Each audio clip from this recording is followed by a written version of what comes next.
దత్తత తీసుకోవాలి, ఆదిలాబాదును అభివృద్ధి చేయాలని మిత్రులు ఆనాడు చెప్పడం జరిగింది.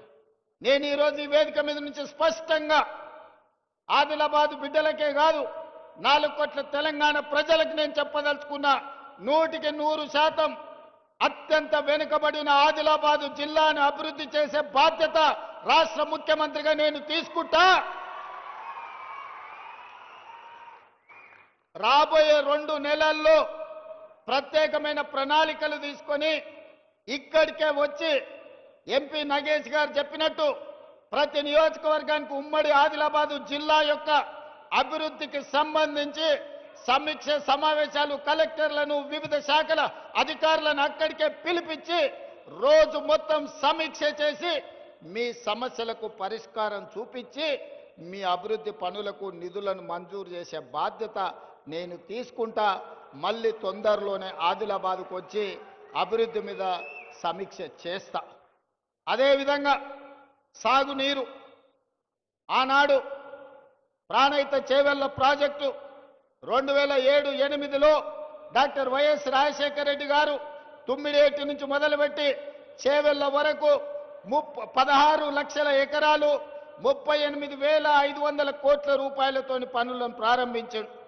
దానికి కాక వెంకటస్వామి గారు డాక్టర్ బాబాసాహెబ్ అంబేద్కర్ గారి పేరు పెట్టాలి, ఆదిలాబాద్కు నీళ్లు ఇవ్వాలని ఆనాడు కాక వెంకటస్వామి గారు ప్రయత్నం చేస్తే వైఎస్ రాజశేఖర రెడ్డి గారు డాక్టర్ బాబాసాహెబ్ అంబేద్కర్ ప్రాణహిత చేవెళ్ల ప్రాజెక్టును పనులు ప్రారంభించడమే కాకుండా ఆదిలాబాద్కు నీళ్లు ఇవ్వాలి అని వందలాది కోట్ల రూపాయలు ఖర్చు పెట్టి ప్రాంతంలో పనులు చేసిండ్రు. కానీ తెలంగాణ రాష్ట్రం వస్తే ఈ ప్రాజెక్టులు వేగంగా పనులు అవుతాయి, మీకు నీళ్లు వస్తాయని మేము అనుకున్నాం. పాపం ఒక పెద్దాయన రూపంలో మీకు దయ్యమై పట్టిండు, మీ ప్రాజెక్టును కాలగర్భంలో కలిపిండు. ఆయన ఉద్దేశం ఏందో దురుద్దేశం ఏందో నాకు తెలియదు. పేరు మార్చిండు, ఊరు మార్చిండు, అంచనాలు మార్చిండు. పేరు కాళేశ్వరమైంది, ఊరు ఇంకెక్కడికో పోయింది. అంచనాలు 1,50,000 కోట్లయినాయి. 10 ఏళ్ళు తిరిగే లోపల 1,00,000 కోట్లు ఖర్చు పెట్టిండు.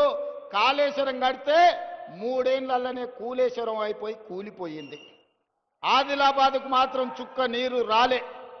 ఆయన ఇంట్లో కనక వర్షం కురిసింది తప్ప మన భూముల్లో బీడు భూముల్లో చుక్క నీరు రాలే. అందుకే ఇవాళ ఈ వేదిక మీద నుంచి స్పష్టంగా మీ అందరికీ మాట ఇవ్వదలుచుకున్న మిత్రులు నగేష్ గారికి శంకర్ గారికి కూడా విజ్ఞప్తి చేస్తున్నా. ఆనాడు ఉమ్మడి రాష్ట్రంలో 148 మీటర్ల ఎత్తుకు అనుమతి ఇచ్చిండ్రు. కానీ ఆనాటి ప్రభుత్వం 152 మీటర్ల ఎత్తుకు అనుమతిస్తే ఆదిలాబాద్లో పెద్ద ఎత్తున సాగునీరు అందించవచ్చని ప్రణాళికలు ఉన్నాయి. దానికి కొంత మహారాష్ట్ర ప్రభుత్వం అభ్యంతరం పెట్టింది. ఆ తర్వాతి కాలంలో 150 మీటర్లకు అనుమతి ఇవ్వడానికి సూత్రప్రాయంగా మహారాష్ట్ర ప్రభుత్వం ఒప్పుకున్నది. కానీ తెలంగాణ ప్రభుత్వమే ఆనాడు పెడచెవిన పెట్టింది. తుమ్మిడేటి దగ్గర ఉండాల్సిన ప్రాజెక్టు తరలిపోయి చిన్న కాళేశ్వరం, మేడిగడ్డ, అన్నారం, సుందిళ్ల పేరు మీద ఎక్కడికో కిందికి తరలిపోయింది. కరీంనగర్ జిల్లాలో నిర్మాణం జరిగింది.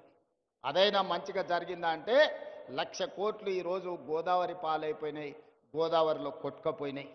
పాపం ఊరికే పోదు అన్నట్టు ఈరోజు ఎన్ని బాధలు పడుతుర్రో సూరు. సొమ్ము వచ్చిన తర్వాత సొంత పిల్లలే కత్తులతో పొడుచుకుంటుర్రు. ఎప్పుడైనా అక్రమ సంపాదన, అన్యాయపు సొమ్ము వస్తే కుటుంబంలో కూడా ప్రశాంతత ఉండదు. ఇవాళ కండ్లతో చూస్తున్నాం. బిడ్డో దిక్కు, కొడుకో దిక్కు, అల్లుడో దిక్కు, ఆయన శాతగాక ఎక్కడ వండుకున్నాడో మీరు అందరు చూస్తున్నారు. ప్రజల సొమ్ము తిన్నోడు ఎవడు బాగుపడడు. ఇవాళ ప్రజలకింత చేస్తే మనం ఏదన్నా దాంట్లో బుక్క తిన్నామంటే అర్థం ఉంది. కానీ ప్రజలందరినీ ఎండబెట్టి పండబెట్టి ఉన్నదంతా మనమే తింటే నాది నాదే నీది కూడా నాదే అన్నాడు చరిత్రలో ఎవ్వడు బాగుపడ్డాడు లేడు. ఇవాళ నడుస్తున్న చరిత్ర కూడా అదే. ఇవాళ పైసల పంచాయతీ తప్ప వాళ్ళ ఇంట్లో ఇంకో పంచాయతీ లేదు. అందుకే ఈరోజు 150 మీటర్ల ఎత్తున ప్రాణహిత చేవెళ్ల తుమ్మిడియేటి దగ్గర ప్రాజెక్టు కట్టాలి అని మా సాగునీటి పారుదల శాఖ మంత్రి ఉత్తమ్ కుమార్ రెడ్డి గారికి ఆదేశాలు ఇవ్వడం జరిగింది. ప్రాజెక్టును అంచనా వేయడానికి నిన్న మొన్ననే టెండర్లు పిలిచినాం. దీనికి సంబంధించి తొందరలోనే ఆదిలాబాద్ జిల్లా వ్యవసాయ భూములకు మీ